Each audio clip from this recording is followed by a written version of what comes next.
ഇപ്പോഴത്തെ ജനറേഷൻ പാഠപുസ്തകത്തിൽ പഠിക്കുന്ന ഏതൊരു പാരഗ്രാഫായിരിക്കാം വിമോചന സമരം. അപ്പം നമ്മൾക്ക് അറിയാൻ വയ്യാത്ത ഒരു സ്റ്റോറി ഭയങ്കര ഭയങ്കര ഡീറ്റെയിൽഡായിട്ട് പറഞ്ഞു തന്ന, അല്ലെങ്കിൽ ഒരു സിനിമാറ്റിക് രീതിയിൽ പറഞ്ഞു തന്നൊരു സ്റ്റോറിയാണ് പള്ളിച്ചട്ടമ്പി. ആക്ച്വലി ഞാനും സ്കൂളിലൊക്കെ പഠിച്ചതാണെന്ന് തോന്നുന്നു വിമോചന സമരം. പക്ഷേ എനിക്ക് ഇപ്പം നമ്മളത് ഇപ്പോഴാണ് സിനിമയുടെ ആ ഒരു ഇമ്പോർട്ടൻസ് മനസ്സിലാവുന്നത്. നമ്മൾ കുറേ കാര്യങ്ങളിങ്ങനെ സ്ക്രീനിൽ കാണുമ്പോഴാണ് നമ്മൾക്കത് ഫീൽ ചെയ്യുന്നത്.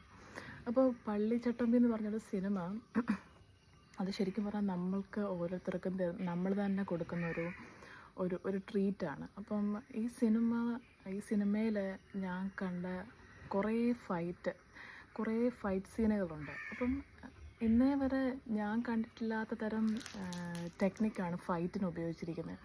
അപ്പോൾ ഫൈറ്റ് കാണുമ്പോൾ ആ ടൊവിനോയുടെ ആ ഫൈറ്റ് കാണുമ്പോൾ നമ്മൾ ആലോചിക്കും, പുള്ളിയുടെ ഓരോ മൂവും കാണുമ്പോൾ നമ്മൾ ആലോചിക്കും എന്തോ ഒരു ഹാർഡ് വർക്ക് ചെയ്തിട്ടാണ് അത്രയും ആ ഒരു ലെവലിൽ ടൊവിനോ എത്തിയത്. അപ്പോൾ അത് നമ്മൾ ഓരോരുത്തരും ആ സിനിമ കാണുമ്പോൾ നമുക്ക് തന്നെ ഒരു ഇൻസ്പിറേഷനാണ്. നെയ്വായിട്ടുള്ള രീതിയിൽ നിന്ന് മാറി ആ ഒരു സിനിമ, ടൊവിനോയുടെ ആ ഒരു ആക്ഷൻ സീൻസൊക്കെ കാണുമ്പോൾ നമുക്ക് ഭയങ്കര നമ്മളിലേക്ക് ആ എനർജി അങ്ങ് വരിക. അപ്പം ഈ സിനിമ ഞാൻ കണ്ടുകൊണ്ടിരുന്നപ്പോൾ എനിക്ക് ഞാൻ പറഞ്ഞില്ലേ, കുറേ ഫൈറ്റ്സ്, പുതിയ ഫൈറ്റ്സ്. അപ്പോൾ ഓരോ ഫൈറ്റ് സീനിലാണെങ്കിലും ആ ക്യാമറ വർക്ക് എനിക്ക് ശരിക്കും പറഞ്ഞാൽ ഞാൻ അങ്ങനെ ഒരു ഭയങ്കര ഡിഫറെൻ്റ് ആയിട്ടുള്ളൊരു ക്യാമറ വർക്കും ഡിഫറെൻറ്റ് ടെക്നിക്കും യൂസ് ചെയ്തിട്ട് നല്ല ഡയറക്ഷനും. അപ്പോൾ എനിക്കതിനകത്ത് തോന്നിയ കാര്യം എന്ന് പറഞ്ഞു കഴിഞ്ഞാൽ, ഇത് പുതിയ ജനറേഷൻ പുതിയ ടെക്നിക്സ് വരുന്നു. അപ്പോൾ പുതിയ ജനറേഷൻ്റെ കുറേ കോൺട്രിബ്യൂഷൻ ഈ സിനിമയിലുണ്ട് എന്നെനിക്ക് ഈ സിനിമ കണ്ടപ്പോൾ എനിക്കത് മനസ്സിലായി. നമ്മൾ ഇത്ര നാളും കണ്ടുകൊണ്ടിരുന്നൊരു സിനിമയിൽ നിന്ന് എന്തൊക്കെയോ വ്യത്യാസമായിട്ടുള്ള കുറേ കാര്യങ്ങൾ, അല്ലെ കുറേ ഭയങ്കര ഭംഗിയായിട്ടുള്ള ഡയറക്ഷനും ക്യാമറ വർക്കും, ക്യാമറ ഓരോ ആംഗിളിൽ പോകുന്നത് കാണുമ്പോൾ, പ്രത്യേകിച്ച് ടോപ്പ് വ്യൂ, അത് കഴിഞ്ഞ് പിന്നെ ഓരോരുത്തരുടെ ക്ലോസ് സീനൊക്കെ എടുക്കുമ്പം ഒരു ഫൈറ്റ് സീനിലെ ആ ഒരു പോസൊക്കെ കാണുമ്പം നമ്മൾ ആലോചിക്കും എന്തൊരു ഭംഗിയാണ്. ശരിക്കും പറഞ്ഞാൽ നമ്മുടെ മലയാളത്തിലെ മൂവീസൊക്കെ ഇത്രയും ഭംഗിക്ക് പുതിയ ജനറേഷൻസ് അതിങ്ങനെ കൊണ്ടുവരുന്നത് കാണുമ്പോൾ തന്നെ ഭയങ്കര രസമാണ്. അപ്പം നമ്മൾ എന്ത് ടെക്നിക്സ് യൂസ് ചെയ്താലും നമ്മൾ അതിനകത്ത് അഭിനയിക്കുന്ന ആളുടെ ആ ഒരു സ്ക്രീൻ പ്രസൻസ് എന്ന് പറഞ്ഞാൽ നമുക്ക് ഇതെല്ലാം കൂടെ ചേർന്ന് വരുമ്പോഴാണ് നമുക്ക് അതിൻ്റെ ഒരു ഭംഗി കിട്ടുന്നത്. അപ്പോൾ എനിക്ക് പറയാനുള്ളതെന്ന് പറഞ്ഞു കഴിഞ്ഞാൽ, ഈ സിനിമയിൽ അഭിനയിച്ച ഓരോ ആൾക്കാരും പെർഫെക്റ്റ് കാസ്റ്റായിരുന്നു. പള്ളിച്ചട്ടമ്പിയിലെ ടൊവിനോയും ആക്ട്രസും അവരുടെ ആ ഒരു കെമിസ്ട്രി, അവർക്ക് കുറേ അവരുടെ ആ ഒരു കെമിസ്ട്രി എങ്ങനെയാണ് ഡെവലപ്പ് ചെയ്യുന്നതെന്ന് കുറേ കാണിക്കുന്നുണ്ട്. അപ്പോൾ ശരിക്കും പറഞ്ഞാൽ അവർ കണ്ട അപ്പം തന്നെ അവരുടെ കെമിസ്ട്രി വർക്കൗട്ട് ആകുമായിരുന്നു. അപ്പോൾ ഏകദേശം ഒരേ ലെവലിലുള്ള ആൾക്കാരാണെങ്കിലും, പല ബിലീഫ്സുള്ള ആൾക്കാർ, പക്ഷെ ഒരേ നല്ലത് ചിന്തിക്കുന്ന ആൾക്കാർ ഡിഫറൻറ്റ് കണ്ടുമുട്ടുമ്പോൾ അവരുടെ ഒരു തോട്ട്സ് തമ്മിൽ കൊളൈഡ് ചെയ്യുമ്പോൾ അവർക്കുണ്ടാകുന്ന ആ സ്പാർക്കും, അവർ ആദ്യം കാണുമ്പോൾ തന്നെ അവരുടെ ഒരു അട്രാക്ഷനൊക്കെ ശരിക്കും പറഞ്ഞാൽ നമുക്ക് ഒത്തിരി അങ്ങ് എനിക്ക് തോന്നുന്നു ഞാൻ ഇപ്പോൾ കണ്ടതിൽ ഏറ്റവും നല്ല കെമിസ്ട്രി ആയിരുന്നു അവരുടെ. കയാതു മലയാളി ആക്ട്രസ് അല്ലെങ്കിൽ പോലും അവരുടെ ലിപ് മൂവ്മെൻറ്റ്സ് കാണുമ്പോൾ നമുക്ക് മനസ്സിലാവും അവരെന്തോരം ഹാർഡ് വർക്ക് ചെയ്തിട്ടാണ് ആ മൂവി ചെയ്തേക്കുന്നതെന്ന്. അപ്പം അതുമാത്രമല്ല, ഭയങ്കര ഗ്രേസാണ് കയാതുവിന്.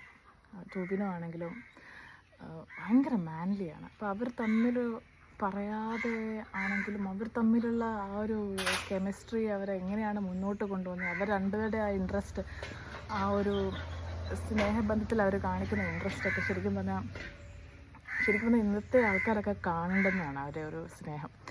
അപ്പം അത് മാത്രമല്ല, നമ്മൾ അറിയാൻ വയ്യാത്ത സമയങ്ങളിൽ എന്തൊക്കെ കാര്യങ്ങൾ നടന്നിട്ടുണ്ട് എന്നൊക്കെ നമ്മൾ കുറേയൊക്കെ റിയാലിറ്റി ആയിരിക്കാം. അപ്പോൾ ഇതിനകത്ത് എം എൻ ചാണ്ടിയായിട്ട് വരുന്നുണ്ട്. അതിനകത്ത് ആ എം എൻ ചാണ്ടിയായിട്ട് വരുന്ന ആ സീനുണ്ടല്ലോ, അത് കണ്ടാൽ നമ്മൾ ശരിക്കും പറഞ്ഞാൽ നമുക്കൊന്നും അറിയത്തില്ല ഇവരുടെയൊക്കെ ഹിസ്റ്ററി എന്താണ്. ഇത്രയും വലിയൊരാൾ, അല്ലെങ്കിൽ ആ ഒരു ചെറിയ പ്രായത്തിലെ പുള്ളിയുടെ ആ ഒരു ഡെഡിക്കേഷൻ, ഉമ്മൻചാണ്ടി എന്ന് പറഞ്ഞ ആ ഒരു പൊളിറ്റീഷ്യൻ്റെ ഒരു ഒരു ഒരു നാടിന് വേണ്ടി പുള്ളി എത്ര ട്രാവൽ ചെയ്ത് വന്നിട്ടാണ് ഒരു ഇൻഫർമേഷൻ പറഞ്ഞത് നമ്മൾ കാണുമ്പോൾ ഉണ്ടല്ലോ, ശരിക്കും പറഞ്ഞു കഴിഞ്ഞാൽ നമുക്കങ്ങ് ശരിക്കും പറഞ്ഞാൽ നമ്മൾ ആലോചിക്കും, ഇത്രയും നമ്മൾ അറിയാൻ പറ്റാത്ത എത്ര കാര്യങ്ങൾ ഓരോ മനുഷ്യർക്കും ഉണ്ടെന്ന് നമ്മൾ ആലോചിക്കും. ഈ സിനിമ കണ്ടുകൊണ്ടിരിക്കുമ്പോൾ നമുക്ക് മനസ്സിലാവുന്നൊരു കാര്യം എന്ന് പറഞ്ഞു കഴിഞ്ഞാൽ, പണ്ട്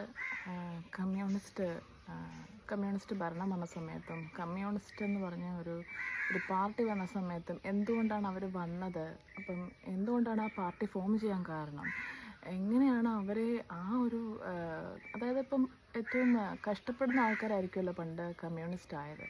ആ ആൾക്കാരുടെ ലീഡേഴ്സും അവർ അനുഭവിച്ച സമൂഹത്തിൽ നിന്നുള്ള ഒരു അവഗണനയും ഫൈറ്റും ഒക്കെ, അവരെ പറ്റി ഉണ്ടായിരുന്ന മിസ്കോൺസെപ്റ്റ്സും, അപ്പോൾ അവരെ പേടിച്ചുണ്ടായ സമുദായങ്ങളും ഒക്കെ, പിന്നെ എങ്ങനെയാണ് ഒരുമിച്ച് വന്നതും, പിന്നെ എങ്ങനെയാണ് ഒരുമിച്ച് അവർ ഒരു തിന്മയ്ക്കെതിരെ ഫൈറ്റ് ചെയ്തതും, എങ്ങനെയാണ് പല ഗ്രൂപ്പുകാർ അല്ലെങ്കിൽ പല പാർട്ടിക്കാർ പല ഇപ്പോൾ ആണെങ്കിലും NSS ആണെങ്കിലും സീറോ മലബാർ ക്രിസ്ത്യൻസ് ആണെങ്കിലും പിന്നെ മുസ്ലിം ലീഗ് ആണെങ്കിലും, അപ്പം സോഷ്യലിസ്റ്റ് പാർട്ടി, അപ്പം അങ്ങനത്തെ ആൾക്കാരൊക്കെ ആണെങ്കിൽ അവരെങ്ങനെയാണ് അവർ ഒരുമിച്ച് ഫൈനലി അവർ ഒരുമിച്ച് എത്തിയത്, കമ്മ്യൂണിസ്റ്റിനെ പറ്റിയുള്ള മിസ്കോൺസെപ്റ്റ്സ് എങ്ങനെ മാറി, ആൾക്കാർ ഒരുമിച്ച് എങ്ങനെ വന്നു, പിന്നെ എന്തുകൊണ്ട് EMS നമ്പൂതിരിപ്പാടിൻ്റെ ഭരണം മാറി പ്രസിഡൻഷ്യൽ ഭരണം വന്നു, ഇതൊക്കെ നമുക്കെന്ന് പറഞ്ഞു കഴിഞ്ഞാൽ ഏകദേശം നമുക്കൊരു സ്റ്റോറിയായിട്ട് ഇങ്ങനെ പറഞ്ഞു തരുന്നു എന്ന് പറയുമ്പോൾ നമ്മളിങ്ങനെ അത് വിഷ്വലി കാണുക. അത് ഏറ്റവും മനോഹരമായിട്ട് എടുത്തേക്കുന്ന സിനിമ. എനിക്ക് തോന്നുന്നു ഞാൻ ശരിക്കും പറഞ്ഞാൽ ഭയങ്കര എനിക്ക് തോന്നുന്നു ഇത് ഒരു പാൻ ഇന്ത്യ ലെവലല്ല ആക്ച്വലി. ശരിക്കും പറഞ്ഞാൽ ലോകത്തുള്ള എല്ലാവരും കാണാൻ പറ്റിയ അത്രയ്ക്കും നല്ലൊരു സിനിമ. ശരിക്കും പറഞ്ഞാൽ എനിക്ക് തോന്നുന്നു ഇപ്പം പുറത്തെ ആൾക്കാരൊക്കെ നമ്മളുടെയൊക്കെ അത്രയും ഇന്ത്യയിലാണെങ്കിലും കേരളത്തിൽ നിന്നാണെങ്കിലും അത്ര എക്സ്പോഷർ പുറത്തുള്ള ആൾക്കാർക്ക് കിട്ടിയിട്ടുണ്ടാവില്ല. പക്ഷേ അവർ വൺസ് ഈ സിനിമയൊക്കെ കണ്ടു കഴിഞ്ഞാൽ അവർ സ്ഥിരമായിട്ട് മലയാളികളുടെ സിനിമയൊക്കെ കാണാൻ പറ്റുമെന്ന് എനിക്ക് തോന്നുന്നു.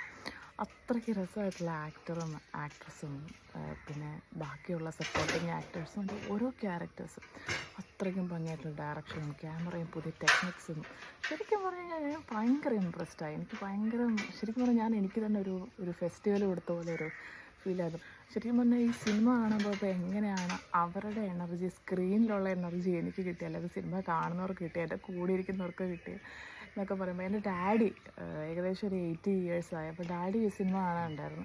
അന്നേരം ഈ സിനിമ കണ്ടിരുന്നപ്പം ഡാഡി ഈ സിനിമ കണ്ടു കഴിഞ്ഞേച്ച് ഇറങ്ങിയപ്പോൾ ഡാഡി പറയുകയാണ്, എനിക്ക് 10 വയസ്സുള്ളപ്പോഴായിരുന്നു ഈ സമരമൊക്കെ ഉണ്ടായത്. അപ്പോൾ ആ സമയത്ത് പുനലൂരിലെ BB എസ്റ്റേറ്റിലുള്ള ഒരു ഫേമസ് ആയിട്ടുള്ള ഒരാൾ പുള്ളിയെ പിടിച്ച് ജയിലിലിട്ടു. കോൺഗ്രസ് ആയിരുന്നു. പിന്നെ അതുപോലെ തന്നെ ബോയ്സ് ഹൈസ്കൂൾ അടച്ചിട്ടു. ബോയ്സ് ഹൈസ്കൂളിൻ്റെ മാനേജ്മെൻറ്റിലുണ്ടായിരുന്ന ഒരാളെയും ജയിലിലിട്ടിരുന്നു. അവരൊക്കെ ഇതിന് വിമോചന സമരത്തിന് ഇറങ്ങി തിരിച്ചവരായിരുന്നു.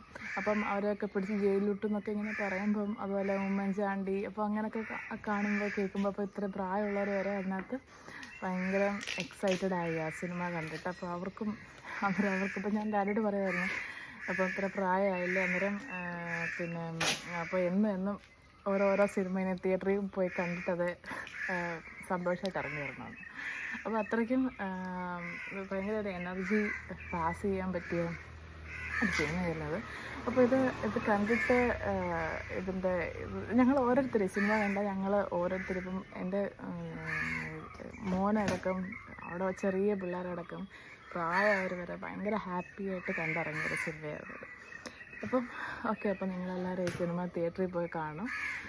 Thank you.